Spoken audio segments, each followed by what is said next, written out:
Les besoins d'emploi en Afrique, c'est quand même des chiffres qui inquiètent, non? Ouais. L'Afrique a aussi ces chiffres qui sont assez éloquents. Je vais prendre deux sources. La source BAD, Banque africaine de développement, et le FMI. En 2015, la Banque mondiale, la BAD, la Banque africaine de développement, a estimé que l'Afrique avait besoin, pour avoir sa stabilité, 12 à 15 millions d'emplois. L'Afrique avait besoin pour pouvoir satisfaire ce marché du travail. Pendant ce temps, le continent ne produisait que 3 millions d'emplois, 3 millions 100 000. 3 millions 100 000. Loin des objectifs. Loin des objectifs. Ça, c'était en 2015. Bon, en 2019, ce chiffre a évolué. Le FMI, en 2019, estimait les besoins d'Afrique là, entre 18 et 20 millions d'emplois. En 2019. Maintenant, les derniers chiffres dont je dispose, c'est donc en octobre 2019, qui est cette fois-ci de la BAD encore.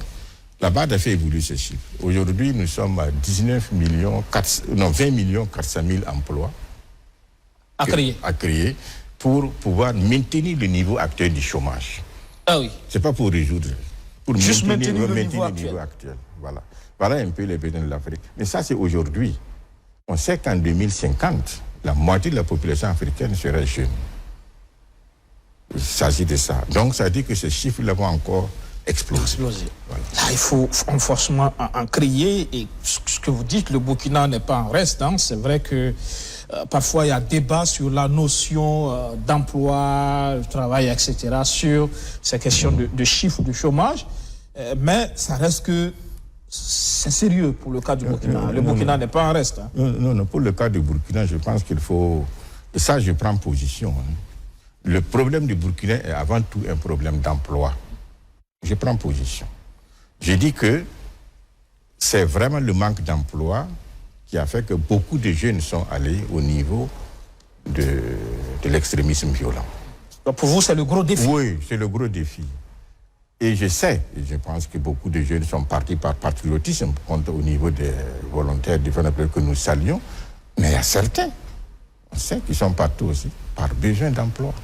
C'est vrai qu'aujourd'hui, avec cette motivation de 60 000 francs par mois, oui, il y a de quoi. On a vu récemment ces jeunes aussi qui se mobilisent, qui demandent à être enrôlés. Ouais.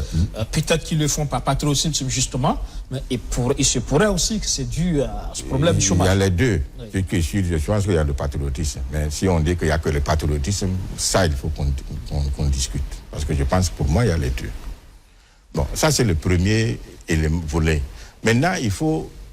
eux, ils sont là-bas. Mais il y a beaucoup qui ne sont pas là, qui sont ici, qui ne sont pas dans le jeu, qui n'ont pas d'emploi. Et dont il faut aussi trouver l'emploi. Voilà les choses. Et maintenant, ceux qui sont là-bas, ceux qui aussi espèrent, on espère bientôt qu'on aura bientôt la paix. Mais quand la paix viendra, il faut pouvoir aussi trouver le travail pour que les mêmes causes ne produisent pas les mêmes effets. Donc, le problème du Burkina est un problème d'emploi. Et si on arrive à avoir une bonne politique de création d'emplois, je pense que nous allons avancer. Avancer, justement, parce que justement, quand on regarde les chiffres sortis de nos universités, les diplômés qui sortent chaque année de nos universités, rien qu'au niveau du public déjà, c'est assez énorme, c'est beaucoup de milliers de jeunes qui sortent de nos universités en quête d'emploi, et comme le sait la réalité, elle est là, les emplois ne se créent pas au même rythme, c'est toute la difficulté. Alors, qu'est-ce que vous pensez des programmes de formation des jeunes, justement, sur cette question? Parce que avant, pour se trouver un emploi aussi, il faut aussi être bien formé. Alors, bien, ça c'est un débat, hein. Je pense que c'est un débat qui se fait sur la toile. Beaucoup sont en train de remettre en cause parfois, enfin certains, pas beaucoup, hein, des gens qui remettent en cause le système éducatif, etc. Mais ce que nous avons comme constat, c'est qu'effectivement, il y a les chiffres montrent qu'au niveau des diplômés sont plus de niveau de chômage qu'au niveau des diplômés. Ça veut dire que la formation a besoin vraiment d'être améliorée. Mais ce qui est réconfortant, c'est qu'il y a énormément d'efforts qui sont aujourd'hui faits pour améliorer cette formation. Tout récemment, vous avez suivi, il y a eu le colloque des universités qui réfléchit sur l'emploi. Au niveau, je connais des écoles privées qui font vraiment des compétences immédiatement employables. Donc, il y a un gros travail qui est fait au niveau scolaire pour améliorer ça. Moi, je voudrais qu'on salue ça. Ces efforts-là, il les encourage à poursuivre. Maintenant, il y a une réadaptation quand même. Une réadaptation, un effort. Vous êtes au passage, je rappelle que vous êtes enseignant vacataire aussi. Voilà, oui. Des universités. Voilà. Donc, mais ce qui est intéressant aussi, c'est que quels que soient ces efforts-là, la problématique est là. Donc, il faut effectivement continuer les efforts. Et nous, ce que nous sommes en train de faire aussi, c'est apporter notre pierre. C'est-à-dire, donc, à proposer. Ce que nous constatons, c'est que ces efforts qui sont faits ne peuvent pas toucher tout le monde. C'est ceux qui sont peut-être dans les systèmes scolaires, ceux qui sont dans les universités. Mais globalement, ceux qui quittent, ils ont des problèmes, etc.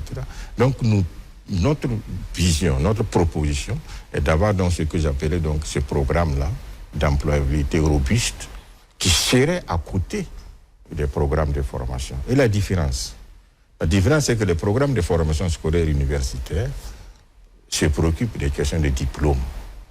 Vous voyez ? Qu'est-ce que vous avez, le BPC, le bac, voilà, les licences, les masters, ça c'est leur spécialité. Mais la spécialité, la particularité des programmes de formation d'aide à l'employabilité, c'est comment on peut trouver l'emploi. Certains développent, c'est-à-dire comment on peut trouver l'emploi, comment on peut faire des revenus. Mais c'est deux systèmes importants, complémentaires. L'employabilité n'est pas bien développée. On voulait faire un système d'employabilité qui peut être ouvert. C'est une dimension qui manque à notre système éducatif. Voilà, c'est ça. C'est cette dimension que nous sommes en train d'apporter et qui va donc être donc disponible pour toutes. On considère ça comme un droit. D'accord. Le droit à l'éducation scolaire et universitaire et le droit des programmes d'aide à l'emploi. L'emploi, justement.